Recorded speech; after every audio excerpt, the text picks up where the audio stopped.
এই রাইস কুকারের বডিতে কিছু নেই, সবকিছু পুরে চুরমার হয়ে গেছে। তারপর ওটা মেরামত করার জন্য আমাকে দিচ্ছে, ইনশাল্লাহ মেরামত করে ফেলবো। তো বন্ধুরা, প্রথমে আপনারা সুন্দর এরকম একটা স্টিল প্লেট কেটে নেবেন। রাইস কুকারের তলার মাপ নিয়ে কেটে নেবেন যাতে অ্যাডজাস্টিং ভালো হয়। তারপর আপনারা যা করবেন,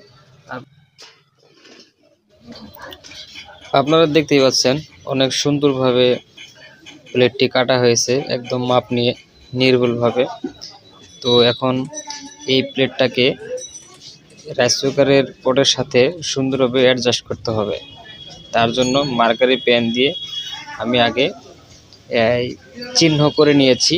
সেই চিহ্ন অনুযায়ী আমরা এই প্লেটটা, উপরের প্লেট এবং নিচের যে রাইস কুকারের যে পট আছে সেটা সিদ্ধ করে নেব।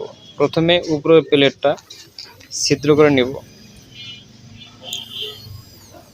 উপরের প্লেটটা আগে ছিদ্র করে নিলে একটু সুবিধা হবে, এই নিচেরটার সাথে অ্যাডজাস্ট করতে সুবিধা হবে। একসাথে সিদ্ধ করতে গেলে যদি একটা সিদ্ধ করতে একটা নড়াচড়া হয়ে যায়, সেক্ষেত্রে সমস্যা হতে পারে।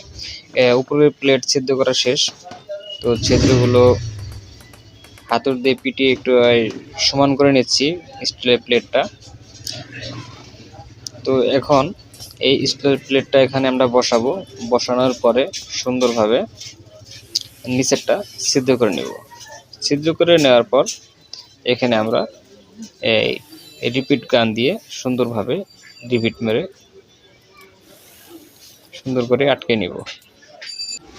প্লেটটির চারপাশে আমরা আরও কিছু রিপিট মেরে দেব, যেন এটি টিকসই ভালো হয় আর মজবুত হয়।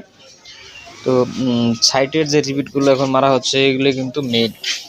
এখানের রাইস কুকারের পটের সিটটা অনেক মোটা এবং শক্তিশালী। তার জন্য এই সাইড দিয়ে 7 থেকে 8টা কিংবা 6টা 10টা যে যেরকম পারেন সেরকমভাবে রিপিট লাগা নিতে পারেন, তাহলে অনেক মজবুত হবে।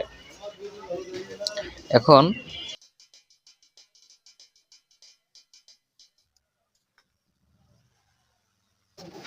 কয়েল বসানোর জন্য 3টা ছিদ্র করতে হবে। তো আগে যে মাপের ছিদ্র ছিল ঠিক ওই মাপেই সুন্দরভাবে ছিদ্র করে নিয়ে আটকায় দিতে হবে। তো আমি ছিদ্র করে নিচ্ছি, আপনারা দেখেন। ভিডিওটিও যদি একটু লম্বা হচ্ছে, তারপরে আমি চেষ্টা করেছি অনেক শর্ট করার জন্য, কারণ এই ভিডিওগুলা একটা কাজ করতে মিনিমাম 1-1.5 ঘন্টা সময় লাগে। তো 1-1.5 ঘন্টার ভিডিও কিন্তু আমি কেটে কেটে 3-4 মিনিটের মধ্যে কভার করে দিয়েছি। তো অনেক কাজ বাদ করতে পারে, আপনারা সেটা বুঝে নিতে পারেন।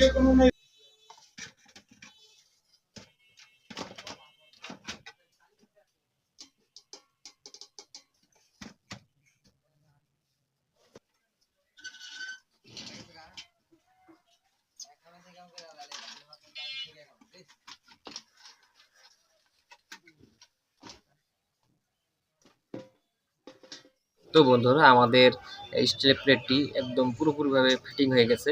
তো আমরা এখন এই রাইস কুকারটি চেকিং করব। চেকিং করে আপনাদের দেখাবো যে কীভাবে কাজ হয়েছে কি। তো দেখুন বন্ধুরা, কত সুন্দর করে প্লেটটি এই রাইস কুকারের মধ্যে ফিটিং করা হয়েছে। এখন আমরা টেস্টিংয়ে চলে যাব। তো আমরা এখন চেক করব। কারেন্টের লাইন আমরা ইনপুট করে দিলাম।